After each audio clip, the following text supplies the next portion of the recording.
ராமநாதபுரம் மாவட்டம் மனிதநேய ஜனநாயக கட்சி சார்பாக ராமநாதபுரம் கலெக்டரை குறை தீர்க்கும் நாளில் இன்றைக்கி வந்து தெரு நாய்களும் மாடுகளும் வந்து 33 வார்டுகள்லையும் அதிகமான தொல்லை பொதுமக்களுக்கு. அதாவது வந்து எல்லா ரூபத்திலையும் வாகன ஓட்டிகளுக்கு, பால் போடுறவங்களுக்கு, பேப்பர் போடுறவங்களுக்கு ரொம்ப கஷ்டத்தை கொடுத்துக்கிட்டு இருக்குது இந்த தெருநாய்களும் மாடுகளும். அதனால் ஆல்ரெடி நாங்கள் வந்து ஒரு 2 மாதத்துக்கு முன்னாடி வந்து கமிஷனர் சந்தித்து ஒரு மனு கொடுத்தோம் மனிதநேய ஜனநாயக கட்சி சார்பாக. இந்த தெருநாய்களுக்கு ஒரு முடிவு கட்டுங்க, இந்த தெருவில் ஒவ்வொரு சாலைகள்லேயும் மாடு கடந்துக்கிட்டு வண்டி வாகன ஓட்டிகள் வந்து கீழே விழுந்து ஆக்சிடென்ட் ஆயிடுது. அது மட்டும் இல்லாமல் ராமநாதபுரத்தில் நம்ம பல செய்திகளை கண்டுக்கிட்டு இருக்கோம். இன்றைக்கி 1000 கேஸ் இருக்குது ஜிஹெச்சில் அப்படின்னு சொல்லிட்டு சொல்கிறாங்க.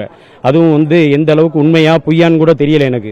அதனால் வந்து மக்களுக்காக வேண்டி மாவட்ட கலெக்டர் அவர்கள் வந்து ரொம்ப பணிவுறுந்து கேட்குறோம். பொதுமக்களும் ரொம்ப குழந்தைகளும் வயது மூதாட்டிகளும் இந்த நாயினால் ரொம்ப கஷ்டப்படுறாங்க. அதனால் உங்களுக்கு வந்து உரிய நடவடிக்கை அதிக போர்க்கால அடிப்படையில் இதுக்கு ஒரு நடவடிக்கை எடுக்குமாறு அன்புடன் கேட்டுக்கொள்கிறேன். செய்திகளை உடனுக்குடனும் துல்லியமாகவும் தெரிந்து கொள்ள சப்ஸ்கிரைப் பண்ணுங்க.